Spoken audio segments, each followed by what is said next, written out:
ঈমান আনার পরে সর্বপ্রথম আপনার উপরে ফরজ হচ্ছে আপনি সালাত আদায় করবেন। এই নামাজের মধ্যে সূরা ফাতিহা পড়বেন প্রত্যেক রাকাতে। অথচ আপনি সূরা ফাতিহাটা শুদ্ধ করে পড়তে জানেন না। আপনি 50 বছর নামাজ পড়লেন, 40 বছর নামাজ আদায় করলেন। একদিন মসজিদের ইমাম বাড়িতে গেছে ছুটিতে, ফজরের সময় এসে দেখলেন আপনি কয়েকজন মুসল্লি নিয়ে দাঁড়ানো। সবাই বলছে অনেক পুরান মুসল্লি, অনেক কেনা ফরাই দন বলছে আমি ফরি জানি যে ফরেনও জানি, আছে না নাই? কেন, কি হয়েছে? সূরা কেরাত অশুদ্ধ। আপনি না 40 বছর নামাজ পড়লেন, বলছে ফজি ঠিক আছে তো, আয় তো ইমাম ইমাম বলছে হতে বলি নাই তো আপনাকে কি রেগুলার ইমাম হতে হচ্ছে? যে নামাজ পড়লে হবে সে পড়াইলেও হবে, যে নামাজ পড়াইতে পারবে না সে নিজে পড়লেও হবে না, কারণ তার ভিতরে ঝামেলা আছে। সেই জন্য একজন সাধারণ কর্মচারী পর্যন্ত 5 বছর দোকানদারি করলে সরকার ছেলেটা দোকানের মালিক হওয়ার যোগ্যতা রাখে। সাধারণ শিক্ষকেরা 5 বছর 10 বছর শিক্ষকতা করলে 15 বছরের মাথায় সে প্রফেসর হয়, অধ্যাপক হয়, প্রধান শিক্ষক হয়। আপনি 50 বছর নামাজ পড়লেন, শেষ পর্যায়ে এক ওয়াক্ত ইমামতির যোগ্যতা আপনি রাখেন না। কারণ কি? আপনি সূরা জানেন না। বলছে দাদা সূরা ফাতিহা পড়ুন। নুরানির ছেলেরা নুরানিতে মুখস্থ করেছে, এসে দাদার কাছ থেকে শুনতে চাইছে আমাদের হুজুর এরকম সুন্দর করে শিখাইছে, আপনি কি এরকম বলেন দেখি। এই ডিস্টার্ব নগরিস ইতারে নিয়ে যা, আছে না নাই? এরকম দাদা বেশি জোরাজুরি করলে নাতিও বেশি বিয়াদব হয়ে কি জিজ্ঞেস করলো, দাদা সূরা ফাতিহাটা বলেন। দাদার ভিতরে যে ঝামেলা আছে সেটা তো নাতি জানে না। তখন নাতি দাদার মুখ থেকে বেয়াদব কথাটা শুনলেন কি জন্য? দাদার কাছ থেকে তিলাওয়াত শুনতে চাইছে। এটা কি বেয়াদবি? এটা আপনার ভিতরে অভদ্রতা রয়ে গেছে, সেই জন্য আপনাকে শিখতে হবে। না শিখলে আপনার নামাজে হবে না। নামাজ না হলে নাজাত পাবেন? জান্নাতীরা যখন জান্নাতেই চলে যাবে, জাহান্নামীরা যখন জাহান্নামেই চলে যাবে, জান্নাত থেকে জাহান্নামী কতগুলা ব্যক্তিদেরকে চিনতে পারবে। ফি জান্নাতিন ইয়াতাসাআলুন আনিল মুজরিমিন মা সালাকাকুম ফি সাকার ক্বালু লাম নাকু মিনাল মুসাল্লিন। জান্নাতীরা জান্নাত থেকে দেখতে পাবে কতগুলো পরিচিত মুখ। সমাজের মধ্যে একসঙ্গে চলাফেরা করলেন, একসঙ্গে বসবাস করলেন, ক্ষেত কামার ব্যবসা বাণিজ্য লেনদেন সব করলেন। আজকে আমরা জান্নাতে আসলাম, ওনারা জাহান্নামে, কারণ কি? গিয়ে জিজ্ঞেস করবেন মা সালাকাকুম ফি সাকার, তোমাদেরকে কি কারণে জাহান্নামে আসতে হয়েছে একটু বলো। ক্বালু লাম নাকু মিনাল মুসাল্লিন ওয়া লাম নাকু নুতঈমুল মিসকিন। আমরা মুসল্লি ছিলাম না, আমরা নামাজি ছিলাম না, আমরা এতিম মিসকিনদেরকে খাবার দিতাম না, যার কারণে আজকে আমাকে জাহান্নামে আসতে হয়েছে। আপনি দুনিয়ার সব কাজ করলেন, নামাজ পড়লেন না। আল্লাহ যদি আপনার উপরে নারাজ হয়, রাগ করে, আপনাকে কি আল্লাহ জান্নাত দিবে? দুনিয়ার মধ্যে যেমন মন চায় তেমন চলতে পারলেও আল্লাহর দরা থেকে আপনি বাঁচতে পারবেন না। অথচ আল্লাহ রাব্বুল আলামিন বলছেন কদ আফলাহাল মুমিনুন, মুমিনরা সফল হয়ে গেছে। তাদের প্রথম বৈশিষ্ট্য কি? আল্লাযীনা হুম ফি সালাতিহিম খাশিউন, তারা নামাজের মধ্যে বিনয়ী হবে, একাগ্র চিত্তে তারা সালাত আদায় করবে। নামাজ পড়বে এই কথা নয়, নামাজের মধ্যে তারা বিনয়ী হবে, আন্তরিকতার সহিত খুশু হুদু সহকারে তারা সালাত আদায় করবে। এরা মুমিন, সফল ব্যক্তির প্রথম বৈশিষ্ট্য। আপনি সফল হতে চান, শুধু আখিরাতের সফলতাই চূড়ান্ত সফলতা। সেই সফলতা আপনি পেতে চাইলে সালাত আপনাকে আদায় করতে হবে। বেরিয়েছে যে কাফেলা ফিরবে না সে কোনদিন, হয়তো বিজয় হবে নয়তো তার ফিরবে কফিন। ঐতিহ্যবাহী কক্সবাজার জেলার সদর উপজেলার অন্তর্গত বৃহত্তর পিয়ামখালী ইউনিয়নের উত্তর পাতলী তাফসীর ময়দানে উত্তর পাতলী মাহফিল পরিচালনা কমিটির উদ্যোগে আয়োজিত 20তম একদিন ব্যাপী ঐতিহাসিক তাফসীরুল কোরআন মাহফিল 2025। আজকের মাহফিলের মুহতারাম সভাপতি জনাব মৌলানা হাফেজ মুস্তাক আহমদ সাহেব, সম্মানিত সভাপতি শহীদ কাফেলা বাংলাদেশ জামায়াত ইসলামী পিএমখালী ইউনিয়ন, আজকের মাহফিলের প্রধান আকর্ষণ সুদূর রংপুর থেকে আগত বিশিষ্ট মিডিয়া ব্যক্তিত্ব খ্যাতিমান ওয়াইজিন হযরত মাওলানা ওমর ফারুক সিদ্দিকী সাহেব।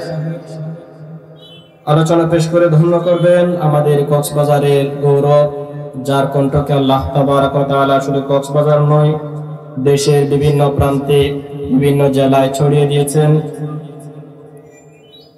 বিজিবি ক্যাম্প শিকদারপাড়া কেন্দ্রীয় জামে মসজিদের সম্মানিত খতিব, আমার শ্রদ্ধাভাজন অগ্রজ হযরত মাওলানা আব্দুর রহিম বশরী সাহেব আলোচনা পেশ করে আপনাদেরকে ধন্য করেছেন।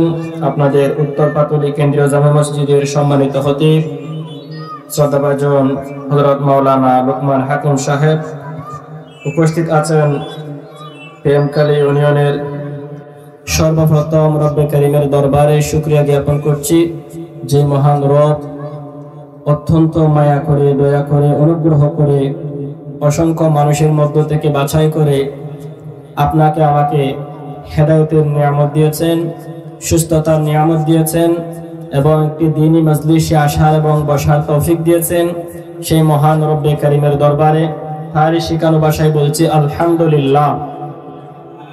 লাখ কোটি দুরূদ পেশ করছি মানবতার মুক্তির দিশারি সরকারে দু জাহান নবিয়ুনা উদওয়াতুনা মুহাম্মাদুর রাসূলুল্লাহ সাল্লাল্লাহু আলাইহি ওয়াসাল্লামের উপর সকলে বলছি সাল্লাল্লাহু আলাইহি ওয়াসাল্লাম। মাগফিরাত কামনা করছি আদম আলাইহিস সালাম থেকে নিয়ে আজ পর্যন্ত যত মুমিন মুমিনাত কবরের মধ্যে শায়িত আছে তাদের সকলের আরওয়াহের আল্লাহ তাবারক ওয়া তাআলা তার গফুর ও গফফার নামের বরকতে তাদের সকলকে ক্ষমা করে দিয়ে জান্নাতুল ফিরদাউসের আলা মাকাম দান করুক। আমরা সকলে বলছি আমিন। সুপ্রিয় উপস্থিতি, আমি ভূমিকার দিকে যাব না।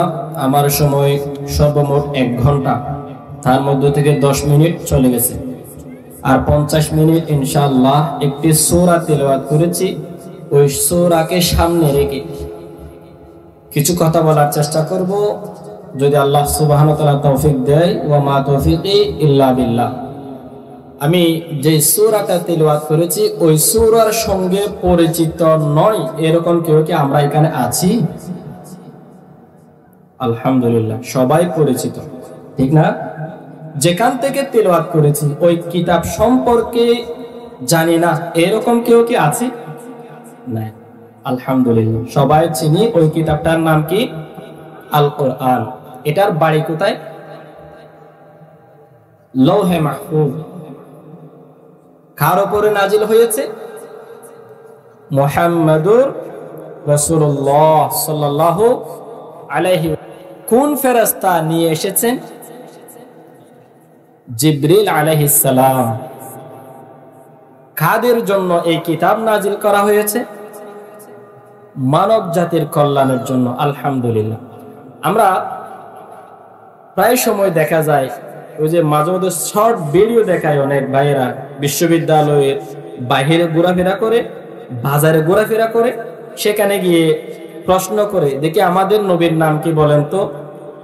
5 জনের কাছে জিজ্ঞেস করলে 2 জনে পারে, বাকি 3 জনে পারে না। নাম কি? আব্দুল্লাহ। নাম কি? আব্দুর রহমান। মুসলিম জানে না। আপনার নবীর নাম কি? পারে না। আপনার রবের নাম কি? পারে না। এরকম অনেক মানুষ আছে। বড় বড় 4 জন নবীর নাম বলেন, বললে 2-1 জনের নাম বলে হযরত আদম আলাইহিস সালাম জানে, মুহাম্মদ সাল্লাল্লাহু আলাইহি সাল্লাম জানে, আর জানে না। বড় বড় 4 জন ফেরেশতার নাম বলেন, পারে না। কিন্তু যদি বলা হয় 10টি প্লেয়ারের নাম বলেন যারা ভালো খেলে, বলছে কোন প্লেয়ার বলেন? ফুটবলের বলবো নাকি ক্রিকেটের বলবো? জিজ্ঞেস করবে। 10 জনের নাম বলতে বলে 20 জনের নাম বলে। আছে না নাই? আপনি মুসলিম হিসেবে খুবই অপমান বোধ করতে হয় আপনার জন্য। আপনি খেলোয়াড়ের নাম জানেন, আপনি সাহাবীর নাম জানেন না। খেলোয়াড়ের নাম জানেন, আপনি নবীর নাম জানেন না। আপনি কোন নবীর উম্মত সেটাও জানেন না। সেই বিষয়গুলা জানার জন্য এরকম মাহফিলের প্রয়োজন আছে না নাই? অথচ আমরা অনেকে বলছে মাহফিল করবে কিসের জন্য? মৌলই হলে টিয়ামুল লই যার কই দিন আছে না নাই? 30,000 40,000 নয় লক্ষ লক্ষ টাকা দিয়ে আপনাকে মাহফিল গুলা করতে হবে এবং শুনতে হবে। কারণ আপনি যদি কি না জানেন আপনি অজ্ঞ থেকে যাবেন। এটা বাংলাদেশের জন্য রহমত, তাফসীরুল কোরআন মাহফিল। আল্লাহ তাআলা কাদের জন্য কোন বিষয়গুলো উপযুক্ত করে দিলে তাদের হেদায়েতের রাস্তা সহজ হবে সেটা আল্লাহ তাআলা ব্যবস্থা করে দেয়। সৌদি আরবের মধ্যে এরকম খোলা মাঠে তাফসীর হয় না, সেখানে মসজিদের মুড়ে মুড়ে প্লেয়ারের গোড়ায় গোড়ায় বসে তারা কোরআন শুনে। কিন্তু আমাদের দেশের মানুষ তো মসজিদেই ঢুকে না, তাদেরকে মসজিদের প্লেয়ারের কর্নারে পাবে কোথায় বসানোর জন্য? ঢুকে সবাই। এই যে আমরা এখানে আসলাম, কয়জনে মাগরিবের নামাজ পড়েছে জিজ্ঞেস করলে কমপক্ষে 5টা হাত উঠবে না। এরকম আছে না নাই? আছে। এই যে নামাজের বিষয়গুলো কত গুরুত্বপূর্ণ সেটা আমার জানা নাই বলেই আপনি এখানে বসে আছেন মাগরিবের নামাজ না পড়ে। ঈদের দিনের নামাজ যদি কাজা হয়ে যায় ইমামের সঙ্গে ঝগড়া করে, কুরবানির দিনের নামাজ কাজা হয়ে গেলে কাজা তো আদায় করার সুযোগ নাই, বাদ পড়ে গেলে ঘুমের ঘরে চলে গেলে ইমামের সঙ্গে এসে ঝগড়া করে ওটা কি ফরজ ছিল নাকি সেই দিনের ফজরের নামাজ ফরজ ছিল? ফজরের নামাজ নাই অথচ ঈদের নামাজ নিয়ে টানাটানি করে। জানাজার নামাজ মিস হয়ে গেছে, বলছে আরো 5 মিনিট সময় ছিল, রেখে দিলে অসুবিধা কি ছিল, আমি তো জানাজা পাই নাই, অথচ তার জন্য সেটা ফরজে আইন ছিল না। অথচ যেই ব্যক্তি উপরে ফরজে আইন ছিল সালাত, সে সালাত সে পড়ে না, একেবারে বেমালুম আছে না, জানে না। আল্লাহ তাআলা এই জন্যই বলছেন قُلْ هَلْ يَسْتَوِي الَّذِينَ يَعْلَمُونَ وَالَّذِينَ لَا يَعْلَمُونَ قُلْ হে রাসূল আপনি বলে দিন هَلْ يَسْتَوِي الَّذِينَ يَعْلَمُونَ وَالَّذِينَ لَا يَعْلَمُونَ যারা জানে আর যারা জানে না উভয় কি সমান নাকি? না না, যারা জানে আর যারা জানে না তারা কখনো সমান হতে পারে না। দিন আর রাত যেমন সমান নয়, অন্ধকার আর আলো যেরকম সমান নয়, সাদা আর কালো যেরকম সমান নয়, ঠিক যারা জানে আর যারা জানে না তারা কখনো সমান হতে পারে না। যারা জানে তাদের মর্যাদা আল্লাহ তাআলা বাড়ায় দিয়েছেন।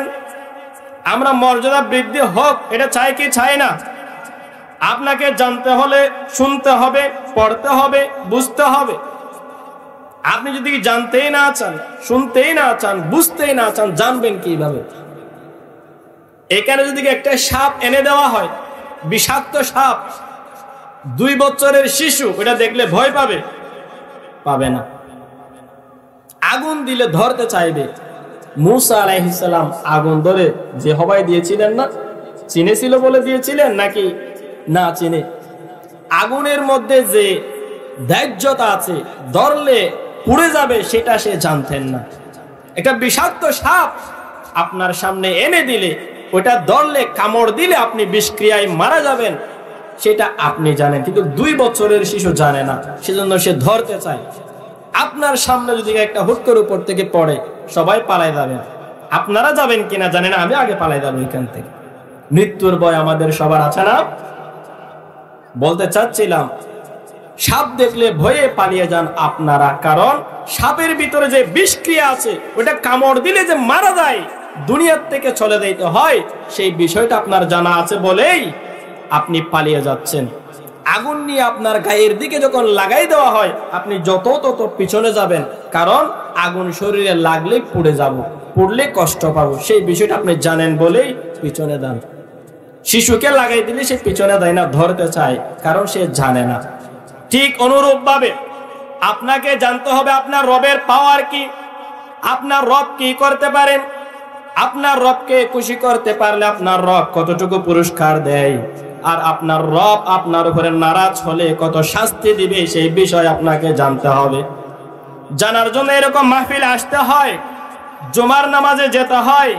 আপনি জুমার নামাজেও যান না, অথচ আল্লাহর হাবিব সাল্লাল্লাহু আলাইহি ওয়াসাল্লাম একটি হাদিস আমি মাঝে মধ্যে বলি, এরকম মসজিদ থেকে বের হচ্ছেন, 2টি দল মজলিসের মধ্যে বসা ছিলেন।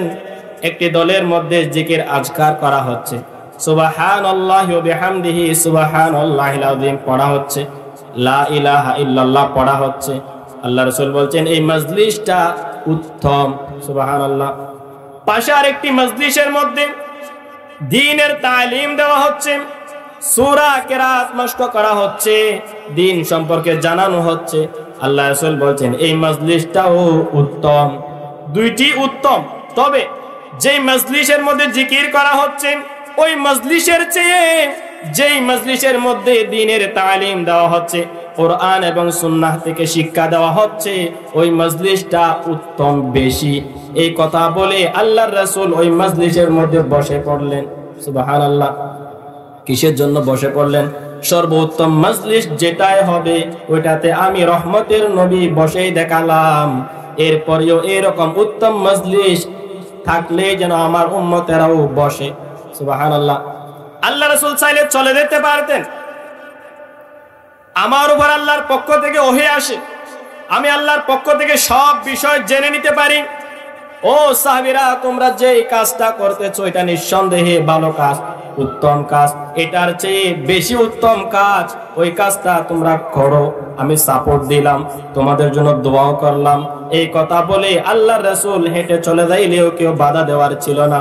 কিন্তু আল্লাহর রাসূল না গিয়ে সর্বোত্তম মজলিস যেটা ওই মজলিসের মধ্যে তিনি নিজেই বসে পড়লেন। সুবহানাল্লাহ। অথচ এরকম মজলিস আমরা পেয়ে বারান্দায় বারান্দায় ঘুরে আসে না নাই? সর্বোত্তম মজলিস আল্লাহ রাসূল বসে দেখালেন আর আপনি এখানে বাদাম ক্রয় করে দেখাচ্ছেন। জুমার মধ্যে আলোচনা করে হুজুরেরা, ওই আলোচনা শোনা যে কত গুরুত্বপূর্ণ, ওই আলোচনা শোনার জন্য যারা যায় তাদের মর্যাদা কত বেশি। আল্লাহ রাসূল সাল্লাল্লাহু আলাইহি ওয়াসাল্লামের একটি হাদিস শুনলে বুঝতে পারবেন।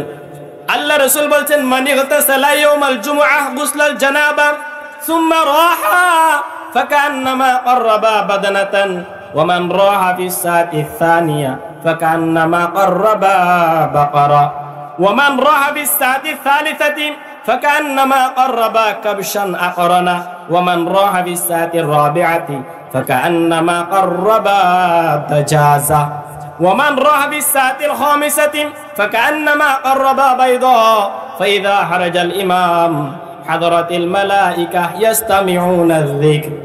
আল্লাহ রাসূল সাল্লাল্লাহু আলাইহি ওয়াসাল্লাম বলছেন, যে ব্যক্তি জানাবাতের গোসলের ন্যায় গোসল করবে, অপবিত্র হয়ে গেলে যে রকম ফরজ গোসল করে এরকম ফরজ গোসলের ন্যায় গোসল করবে এবং সর্বপ্রথম জুমার সালাত আদায় করার জন্য মসজিদে আসবে, ওই ব্যক্তির জন্য একটি উট, উত্তম মোটা তাজা সর্বোত্তম উট কুরবানি করলে যে সওয়াব হয়, এই সওয়াব তার আমল নামায় লিখে দেন কে?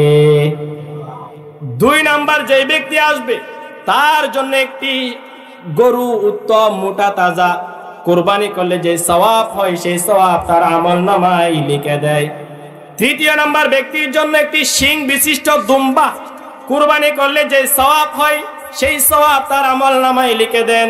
4 নম্বর, ব্যক্তির জন্য মুরগি সাদাকা করলে যে সওয়াব হয় সেই সওয়াব তার আমল নামায় লিখে দেয়। 5 নম্বর, ব্যক্তির জন্য ডিম সাদাকা করলে যে সওয়াব হয় সেই সওয়াব তার আমল নামায় লিখে দেন আল্লাহ। কি জন্য লিখে দিচ্ছে এই মর্যাদাগুলা? যে ব্যক্তি সর্বপ্রথম আসবে সেই ব্যক্তি মসজিদের মিম্বর থেকে যে খুতবাগুলা বলা হয় সেই খুতবাগুলা বেশি করে মনোযোগ দিয়ে শুনতে পারবে। সুবহানাল্লাহ। যে খুতবাকে গুরুত্ব দিয়ে আসবে সেই ব্যক্তি বেশি জানবে, সেই ব্যক্তি জানবে, সেই ব্যক্তি রবকে বেশি ভয় করবে। ইন্নামা ইয়াখশাল্লাহা মিন ইবাদিহিল উলামা। নিঃসন্দেহে এই কথা সত্য যে আল্লাহকে তারাই সবচেয়ে বেশি ভয় করে যারা জানে। সুবহানাল্লাহ। ওই জন্য আমাদেরকে জানতে হবে রব সম্পর্কে, আপনার রবের পুরস্কার সম্পর্কে, আপনার রব এর ক্রোধ রাগ সম্পর্কে জানতে হবে। আপনার রব আপনার উপরে খুশি হলে কত যে আপনাকে পুরস্কৃত করতে পারেন সেটা আপনাকে জানতে হবে। আপনি দুনিয়ার লোভে পড়ে আখিরাত একেবারে পিছনে দিয়ে দিয়েছেন, বলছে আমরা নগদে বিশ্বাসী, দুনিয়ার সাময়িক স্বার্থের জন্য আখিরাত একেবারে বিক্রি করে দিচ্ছেন, কারণ আপনি লাভটা সরাসরি দেখতে পেয়েছেন। আখিরাতের লাভটা আপনি দেখেন নাই বলেই আপনি আখিরাতটাকে পিছনে রাখলেন, দুনিয়ার লভ্যাংশটা আপনার সম্মুখে দৃশ্যমান বলে আপনি দুনিয়াটা লুপে পড়লেন, লুপে নিলেন। সেজন্য আখিরাতের কত লাভ আপনার প্রতি আল্লাহ যদি খুশি হয় সেটা দিবে, সেটা আপনাকে জানতে হবে। জানার জন্য কোরআন এবং সুন্নাহর মাহফিলে আসতে হয়। আমি ওইদিকে আর বেশি যাচ্ছি না। আমি একটি সূরা তিলাওয়াত করেছি কালামুল্লাহ হাকিম থেকে। এই কালামুল্লাহ হাকিমের প্রথম সূরা, সূরা আল ফাতিহা। কি নাম? ফাতিহা। ফাতিহা মানে হচ্ছে সূচনা। ফাতিহাতুল কিতাব সাবাউল মাসানি, 7 আয়াত বিশিষ্ট কুরআনুল কারীমের যত সূরা আল্লাহ তাবারক ওয়া তাআলা অবতীর্ণ করেছেন, সব সূরার নাম আল্লাহ তাআলা নিজে তত্ত্বাবধানে দিয়েছেন। প্রত্যেকটি সূরার নামকরণ করা হয়েছে তাসমিয়াতুল কুল্লি বিসমিল জুজ, শব্দের, ওই সূরার শব্দ এবং বিষয়বস্তুর আলোকে সূরার নামকরণ করেন। 2টি সূরা এমন আছে যে সূরার মধ্যে ওই সূরার নামকৃত শব্দ নাই, বিষয়বস্তুর দিকে লক্ষ্য রেখে নামকরণ করা হয়েছে। যেমনটি সূরা ফাতিহা, ফাতিহা নামে কোনো শব্দ এই সূরার ভিতরে নাই, কিন্তু সূরার নাম হয়েছে সূরাল ফাতিহা।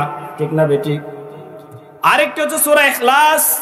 ইখলাস নামে কোনো শব্দ নাই, তবে কুল হুয়াল্লাহু আহাদ এই সূরার নাম সূরা ইখলাস, বিষয়বস্তুর দিকে লক্ষ্য রেখে এই সূরার নামকরণ করা হয়েছে। অন্যান্য যত সূরা আছে সব সূরার মধ্যে যে নামটা দেওয়া হয়েছে ওই রকম শব্দ আছে না নাই? আলাম তারা কাইফা ফাআলা রাব্বুকা বিআসহাবিল ফিল, সূরাটার নাম কি? ওয়ায়ামনাউনাল মাউন, সূরাটার নাম কি? মিনাল জিন্নাতি ওয়ান নাস, সূরাটার নাম কি? প্রত্যেকটি সূরার মধ্যে আছে এরকম। সূরা ফাতিহার মধ্যে বিষয়বস্তুর দিকে লক্ষ্য রেখে আল্লাহ তাআলা এই সূরার নামকরণ করেছেন সূরা আল ফাতিহা। এই সূরাটা এতই গুরুত্বপূর্ণ যে, এতই প্রয়োজনীয় যে আল্লাহ তাআলা এটা তিলাওয়াত করা আপনার জন্য ওয়াজিব করে দিয়েছেন রাসূলুল্লাহর উপরেও। কারণ এই সূরা একটা দোয়া, এই সূরা একটা শিফা। সুবহানাল্লাহ। এই সূরা কিভাবে নাজিল হয়েছে? সর্বপ্রথম পূর্ণাঙ্গ নাজিলকৃত সূরা হচ্ছে আল ফাতিহা। সর্বপ্রথম নাজিলকৃত আয়াত হচ্ছে সূরা আলাকের প্রথম 5 আয়াত। ইকরা বিসমি রাব্বিকাল্লাযী খালাক, খালাকাল ইনসানা মিন আলাক, ওখান থেকে 5 আয়াত নাজিলকৃত প্রথম সূরা অংশ আয়াত। প্রথম পূর্ণাঙ্গ সূরা হচ্ছে সূরা আল ফাতিহা।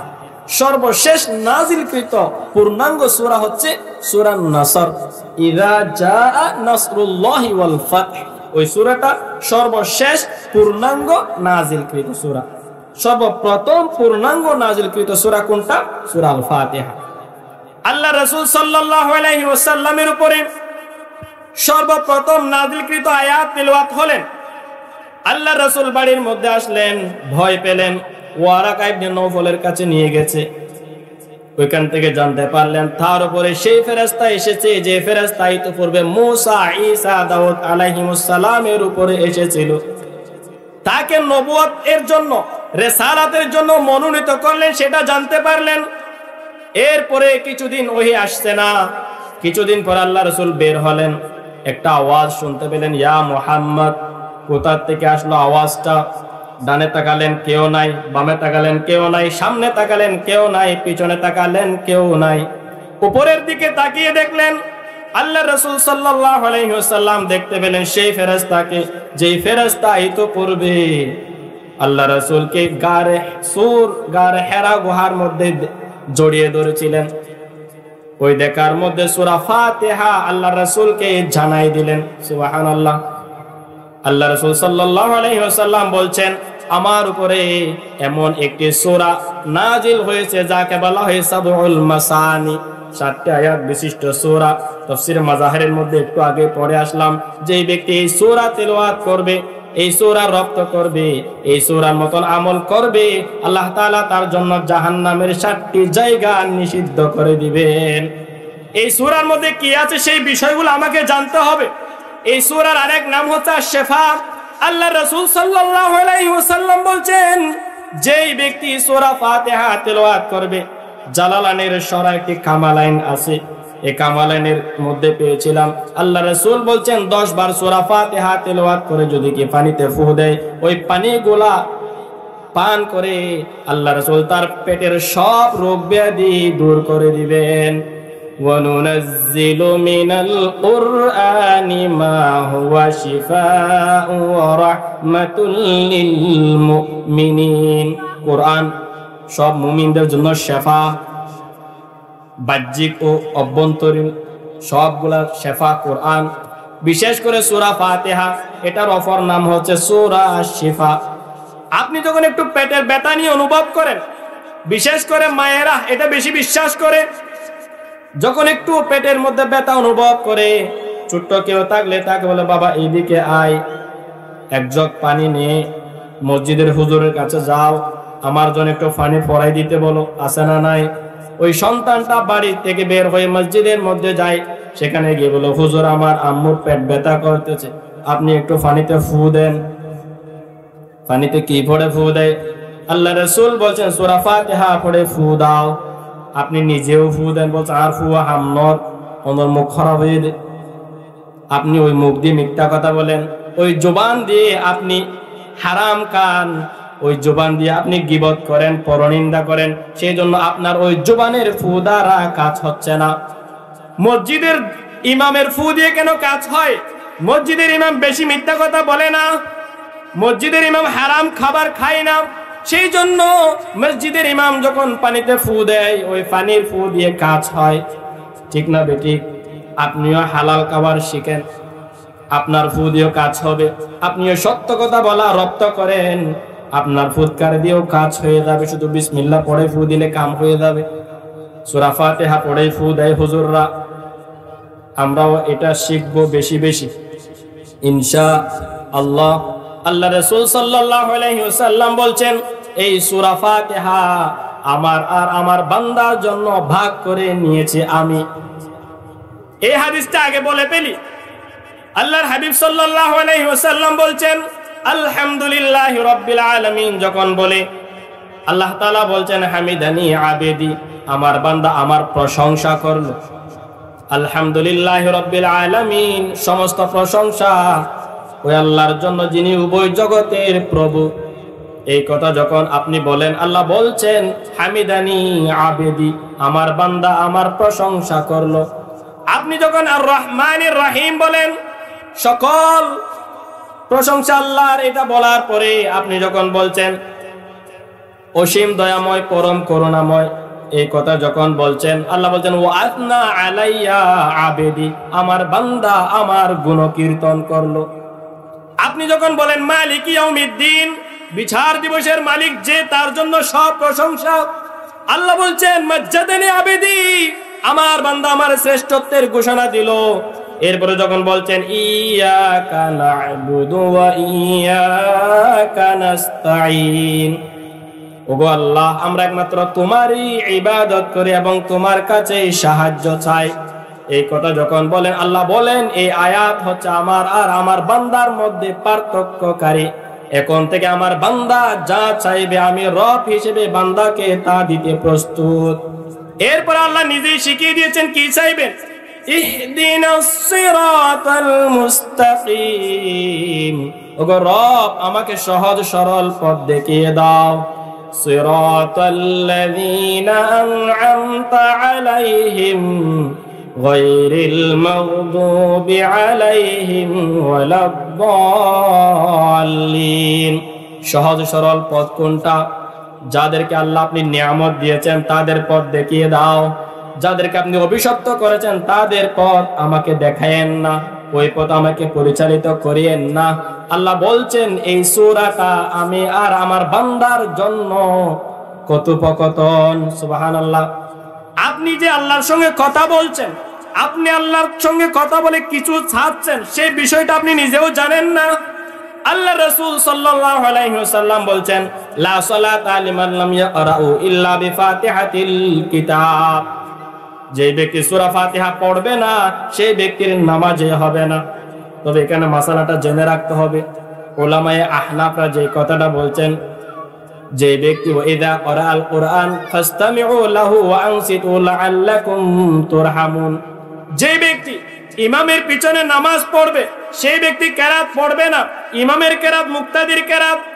আর একাকিত্ব যখন আপনি নামাজ পড়বেন সূরা ফাতিহা ছাড়া নামাজ আপনার হবে না।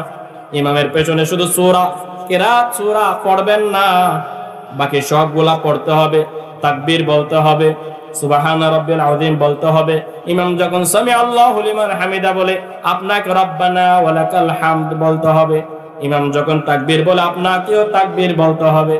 এখন আমরা বলি কি না, ইমাম বলছে আল্লাহু আকবার, আপনি বলছেন, ইমাম বলছে আল্লাহু আকবার, আপনি সুফি সুফি রুকুতে গেছেন, আপনি ফরজ লঙ্ঘন করলেন। নামাজের ফরজ কয়টি? বাহিরে এবং ভিতরে 13টি ফরজ। তাকবীরে তাহরিমা বলাটা ফরজ, তাকবীর বলাটা ফরজ, আপনি তাকবীর বলেন। কেরাত পড়া ফরজ, ইমামের পিছনে পড়লে আপনি কেরাত পড়বেন না। আর নামাজের মধ্যে যত দোয়া আছে, দোয়ে মাসুর আছে, দুরূদ আছে, তাশাহুদ আছে, সব আপনাকে পড়তে হবে। সুবহানা রাব্বিল আযীম পড়তে হবে। আমার কথা ওইদিকে নয়।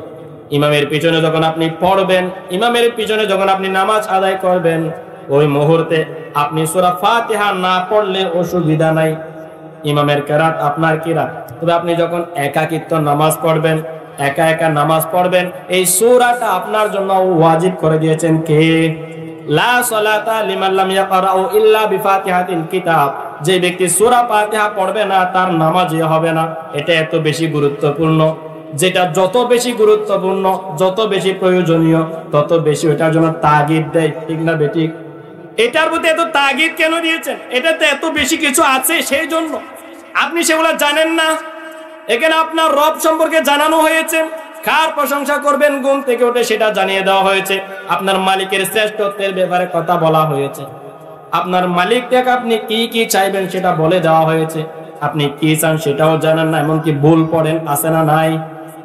নামাজই তো অনেকে পড়ে না, অথচ আপনার জন্য নামাজ ফরজ, ফরজে আইন। আল্লাহ রাসূল সাল্লাল্লাহু আলাইহি ওয়াসাল্লামের কাছে জিবরিল আলাইহিস সালাম একবার এসে জিজ্ঞেস করলেন, ইয়া রাসূলুল্লাহ আখবিরনি আনিল ইহসান। হাদিসটা লম্বা, আমাকে ইহসান সম্পর্কে জানাই দেন। আল্লাহ রাসূল বলছেন, আনতা আবুদাল্লাহ কাআন্নাকা তারাহু ফাইন লাম তাকুন তারাহু ফাইন্নাহু ইয়ারাকা। ইহসান কাকে বলা হয়? ইহসান হচ্ছে এমন ভাবে তুমি তোমার রবের ইবাদত করবে যেন তুমি তোমার রবকে দেখতেছো। ফাইন লাম তাকুন তারাহু, যদি তুমি তোমার রবকে নাও দেখো, ফাইন্নাহু ইয়ারাকা, তোমার রব তোমাকে দেখছেন। এইভাবে ইবাদত করতে হবে। একটা ঘটনা মনে পড়ে গেছে, জুনাইদ বাগদাদী রাহমাতুল্লাহি আলাইহি বড় আল্লাহর ওলি ছিলেন, বড় আলেম ছিলেন। একবার সফর করতেছে তার সফর সঙ্গীকে নিয়ে। যেতে যেতে পাহাড়ি রাস্তা, দুপুরের সালাতের সময় হয়ে গেছে। আল্লাহর ওলিরা যেখানে যায় সেখানে সালাত যথাসময়ে আদায় করে, সেই জন্য তারা আল্লাহর ওলি। তবে প্রত্যেক ইমানদাররা আল্লাহর ওলি, প্রত্যেক ইমানদার আল্লাহর বন্ধু। যেই যত বড় তাকওয়াবান সেই তত বড় আল্লাহর বন্ধু, ঠিক কিনা? আল্লাহর ওলি শুধু মাজারত নয়, আল্লাহর ওলি শুধু খানকাত নয়, আল্লাহর ওলি আপনি নিজে। ওলি মানে হচ্ছে বন্ধু, অভিভাবক। আপনি আল্লাহর বন্ধু নিজেই। যার কাছের আন্তরিক তত বেশি বৃদ্ধি পাবে, যার কাছাকাছি যত বেশি পাবে। রুকু করো। মসজিদের মধ্যে যারা সালাত আদায় করছে তাদের সঙ্গে তোমরাও রুকু করো, সালাত আদায় করো। আব্দুল্লাহ ইবনে উম্মে মাকতুম অন্ধ সাহাবী, তাকেও বাড়ির মধ্যে বসে সালাত আদায় করার অনুমতি আল্লাহ রাসূল দেয় নাই।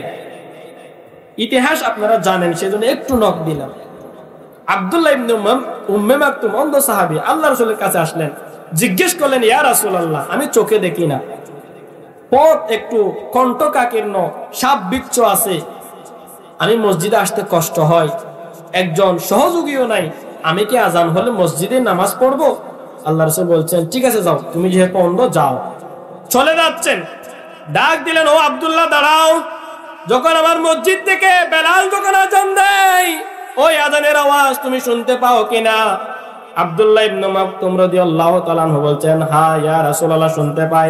আল্লাহ রাসূল বলছেন, ও আব্দুল্লাহ তোমার জন্য আমি রুখসত পেলাম না, আজান যখন হয়ে যাবে যে কোনো উপায়ে তুমি মসজিদের মধ্যে এসে হাজির হবে। আর আমরা আজান হয়ে গেছে, আমরা দোকানে বসে থাকলাম, আজান হয়ে গেছে, পরে আমরা একা পড়ে নিব, পরে আমরা একটা আলাদা জামাত করব, আছে না নাই? অথচ আল্লাহ রাসূল সাল্লাল্লাহু আলাইহি ওয়াসাল্লামের জামানায় সালাতুল খৌফ এর বিধান আছে কিনা? সালাতুল খৌফের বিধান কি? যখন আপনি শত্রুর সম্মুখীন হবেন তখন আপনাকে 50 জন ছিল, 100 জনের কাফেলা, আজান যখন হয়ে যাবে, নামাজের ওয়াক্ত যখন হয়ে যাবে, 2 রাকাত নামাজ পড়লে আপনি 50 জন নিয়ে ইমাম দাঁড়াবে, সসজ্জিত অস্ত্র নিয়ে 50 জন শত্রু পাহারা দিবে। 50 জনের 1 রাকাত শেষ, ওনারা শত্রু পাহারা দিবে, বাকি 50 জন এসে ইমামের পিছনে দাঁড়াবে। 1 রাকাত বাক হয়ে গেল। ইমাম কয়টা? একটা। ইমাম বাকি 1 রাকাত পরে সালাম ফিরাবে, ওনারা চলে যাবে, ওনারা আবার আসবে, ওনারা 1 রাকাত পরে সালাম ফিরিয়ে চলে যাবে, দ্বিতীয় দল আবার এসে বাকি 1 রাকাত পড়বে। এটা সালাতুল খৌফের বিধান। হুজুর ঠিক না? কেন 2 ভাগ করলো? একই জামাতে পড়ার জন্য। কারণ একাকিত্ব নামাজ পড়ার চাইতে জামাতে নামাজ পড়লে 25 থেকে 27 গুণ সওয়াব বেশি হয়। সুবহানাল্লাহ। ওনারা তো চাইলে পারতেন, তোমরা 50 জন মিলে এক ইমামের পিছনে একবার পড়ে নাও, আমরা পাহারা দিচ্ছি, তোমাদের নামাজ শেষ হলে 2 রাকাত আমরা পাহারা দিব, তোমরা দ্বিতীয় জামাত করবা, সানি জামাত করবা। পারতেন না? পারতেন তো। কিন্তু ওনারা এই কথা, এই আচরণ, এটা আল্লাহর বিধান, আল্লাহ বলছেন সেটা, এইভাবে ভাগ করে করে নামাজ পড়লো, তারপরেও জামাত একটাই রাখলো, আর আমরা একটু পরে পড়ে নিব, সময় তো আছে, সূর্য এখনো আছে, আসরের সময় তো হয় নাই, সূর্য এখনো আছে, অস্ত তো যায় নাই, এই বলে আমরা জামাত বাদ দিয়ে দিই। জুনাইদ বাগদাদী রাহমাতুল্লাহি আলাইহি বলছেন, একাকিত্ব নামাজ পড়ার চেয়ে জামাতের মধ্যে নামাজ পড়া 25 থেকে 27 গুণ সওয়াব বেশি। আমরা 2 জন মিলে যে জামাত করা হয়, ওই জামাতটা হয় নাকেস, পরিপূর্ণ জামাত নয়। পরিপূর্ণ জামাত করতে হলে, কামেল জামাত করতে হলে কমপক্ষে 3 জন লাগে। কয়জন? 3 জন। আমরা আছি 2 জন, কিন্তু 2 জন মিলে নামাজ পড়লে 25 গুণ সওয়াব পাবো তো? কামেল জামাত না হলে তো পাবো না। তাহলে আরেকজন তালাশ করো। গেলেন, দেখতে পেলেন একজন জঙ্গলের মধ্যে কাঠ কাটে, তার কাছে গিয়ে জিজ্ঞেস করলেন, ভাই তোমার নাম কি? বলছে আব্দুল্লাহ। নামাজ পড়েছো কি দুপুরের নামাজ? বলছে না, পড়ি নাই। বলছে আসো, আমরা 3 জন হয়েছি, জামাতবদ্ধভাবে নামাজটা পড়ে নেই। সে বলছে আলহামদুলিল্লাহ। আব্দুল্লাহ কি করে? কাঠ কাটে। জিজ্ঞেস করলেন, কিরে ভাই তুমি আলহামদুলিল্লাহ বললা কেন? বলছে যে আল্লাহ আমাকে এখানেও 25 গুণ নামাজের সওয়াবের ব্যবস্থা করে দিয়েছেন, তার কৃতজ্ঞতা আদায় না করার কার কৃতজ্ঞতা আদায় করব? কিভাবে? আমি সকাল বেলায় মসজিদের মধ্যে নামাজ পড়েছিলাম, জীবিকার তাগিদে এমন জনবিচ্ছিন্নহীন এলাকায় আসতে হয়েছে যেখানে জামাত ভিত্তিক নামাজ আদায় করার কোনো সুযোগ নাই।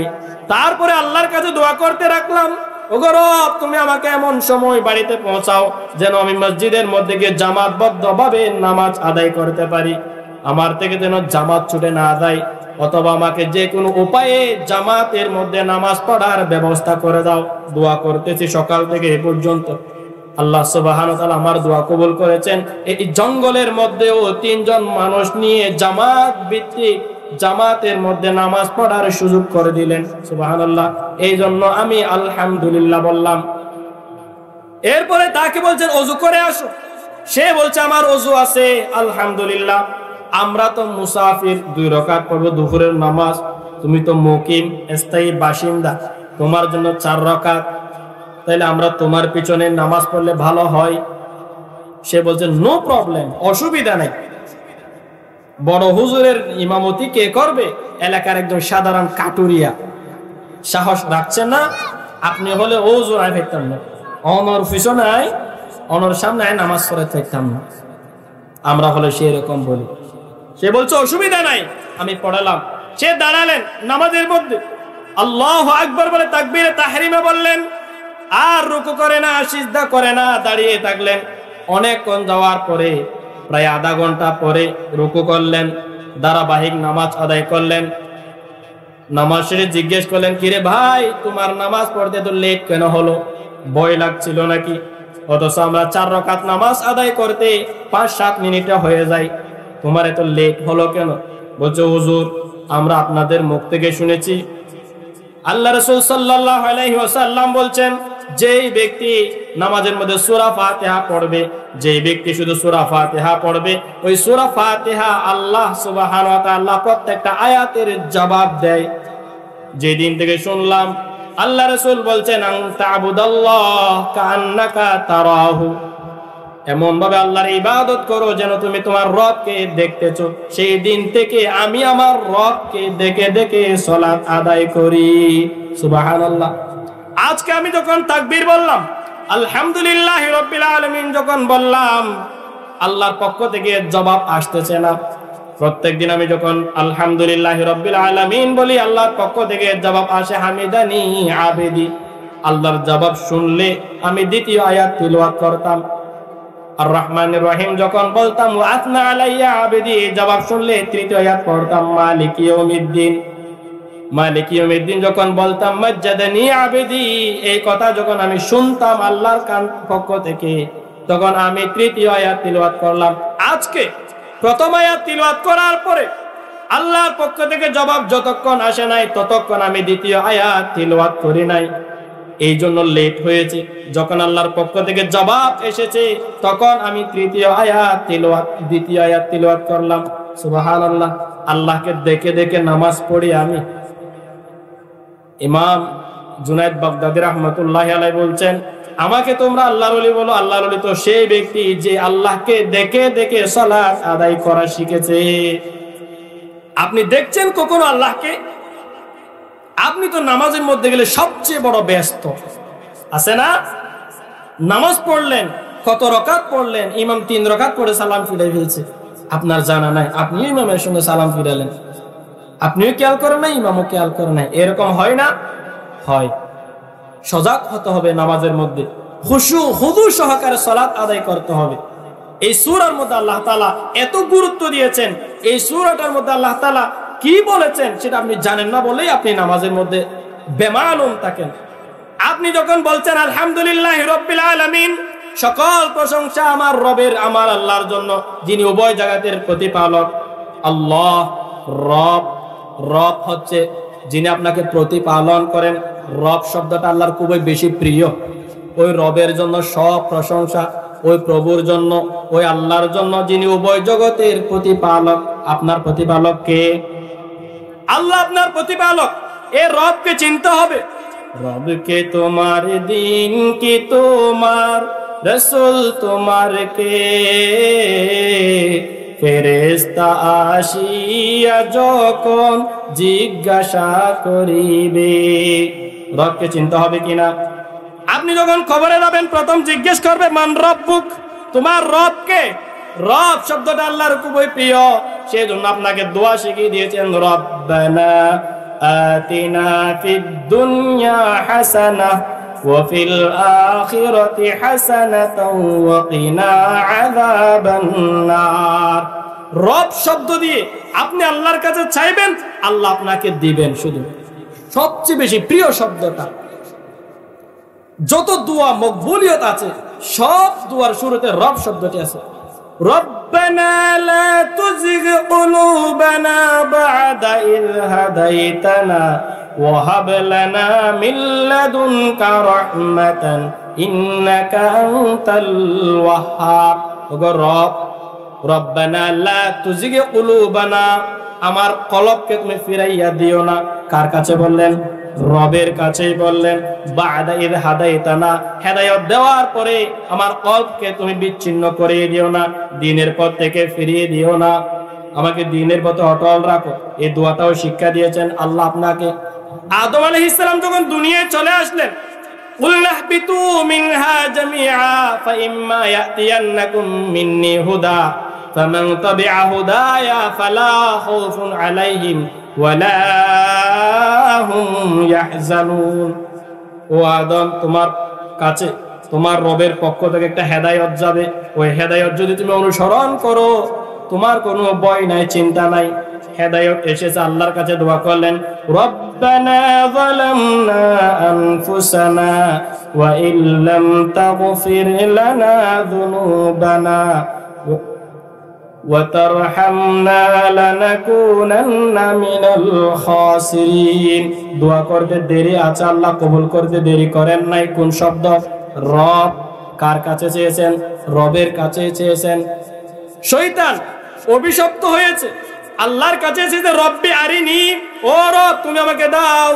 তিনটি দাবি দিয়েছেন, আমাকে খাবারের ব্যবস্থা করে দাও, অদৃশ্য করে দাও, কিয়ামত পর্যন্ত হায়াত দাও। আল্লাহ বলছেন মঞ্জুর। তুমি কার কাছে চাইছো? রবের কাছে। রবের কাছে যে চায় সেই পায়, সেজন্য রব সম্পর্কে আপনাকে জানতে হবে, রবের কাছে চাইতে হবে। আল্লাহ তাআলা বলছেন রব্বির হামহুমা কামা রব্বায়ানি সগীরা। রব, হে আমার রব, প্রভু তুমি ইরহামহুমা উভয়কে রহম করো, যেইভাবে কামা রব্বায়ানি সগীরা আমি ছোট থাকতে আমাকে প্রতিপালন করেছিলেন। এখানে রব মানে মুরব্বী, মা বাবা। রব শব্দটি খুবই প্রিয় আল্লাহর, সেজন্য রব শব্দ দিয়ে যত দোয়া আছে, মাসনুন দোয়া আছে, মুনাজাত আছে, সব দোয়া শিখবেন এবং রবের কাছে চাইবেন। পারবেন তো? আলহামদুলিল্লাহি রাব্বিল আলামিন, সমস্ত প্রশংসা ওই আল্লাহর জন্য যিনি উভয় জগতের প্রতিপালক, যিনি উভয় জগতের প্রতিপালন করেন। ওই রব আপনার অভাব রাখবেন না যদি চাইতে পারেন।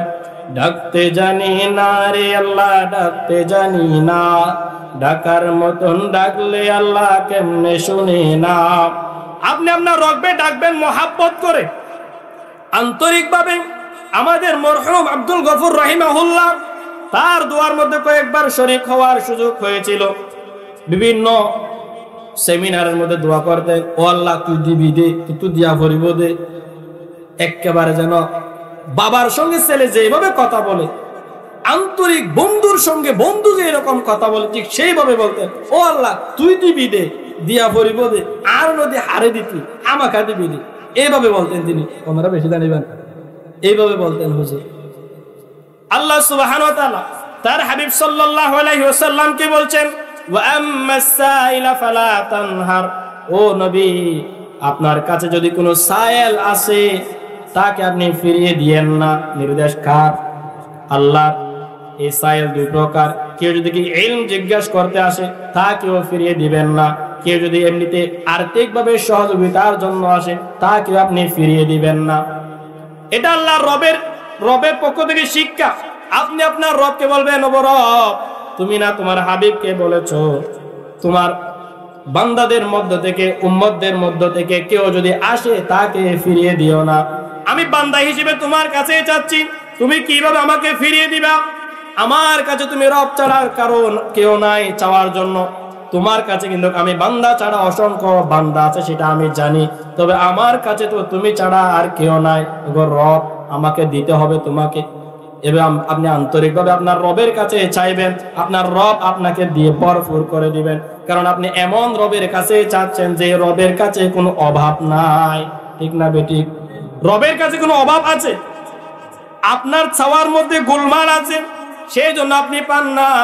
আল্লাহ বলছেন উদউনি আস্তাজিব লাকুম, আমার বান্দারা যখন আমার নিকট দোয়া করে, আমাকে ডাকে, আমি তার বান্দার ডাকের সাড়া দেই। আপনি যখন আপনার রবকে ডাকেন, রব আপনার ডাক শুনেন।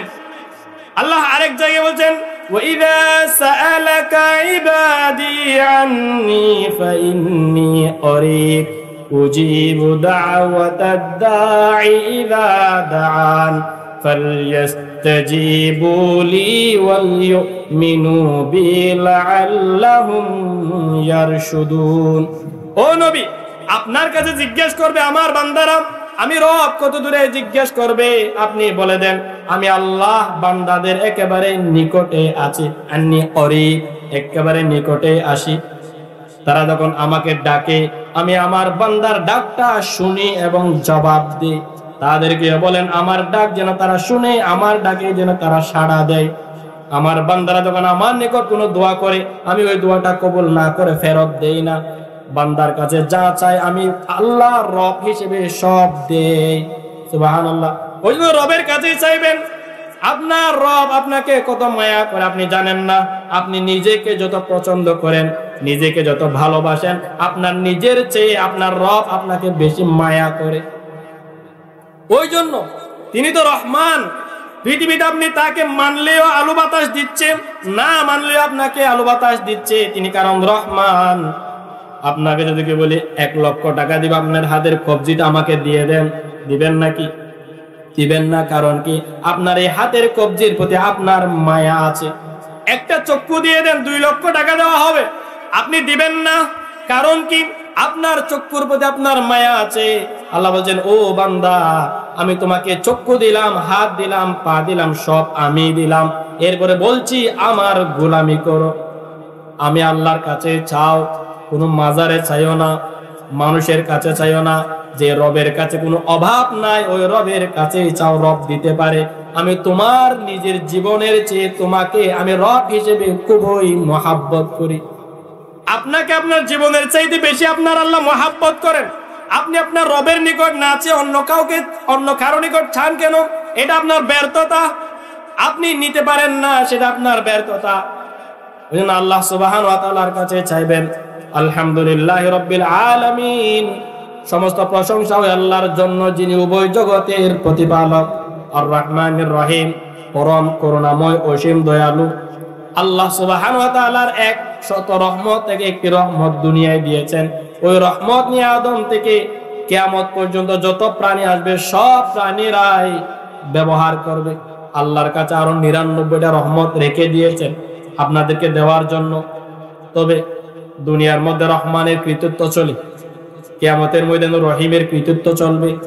দুনিয়ার মধ্যে আপনি আপনার রবকে মানলেও দিচ্ছে, না মানলেও দিচ্ছে। আপনি রবের গোলামি করলেও দিচ্ছে, না করলেও দিচ্ছে, কারণ তিনি রহমান। এরপর আল্লাহ সুবহানাহু ওয়া তাআলা বলছেন, মালিক ইয়াউমিদ্দিন, প্রশংসা হবে ওই বিচার দিনের মালিকের। দিন মানে হচ্ছে বিচার দিবস, কিয়ামতের দিবস। চিনেন কিনা এই দিবসটাকে? কারণ এই দিবসটা আছে বলেই আমাদের হিসাব আছে। আল্লাহ এমন একটা দিন রেখেছেন, যে দিন ধনী গরিব, ছোট বড়, সন্ত্রাস ভালো মানুষ সবার বিচার করবে। এই দিন যদি না থাকতো, একজন মানুষকে হত্যা করলে দুনিয়ার আদালতে অনেক সময় বিচার হয়, ফাঁসির রায় হয়, ঠিক না? আর একজন মানুষ যদি কি 100 জন মানুষকে হত্যা করে, তার বিচারে কি হবে? একজন মানুষের নির্দেশে 1000 মানুষ হত্যা করে ফেলা হয়েছে, তাকে একবার ফাঁসি দিলে বাকি 999 জনের বিচার কে করবে?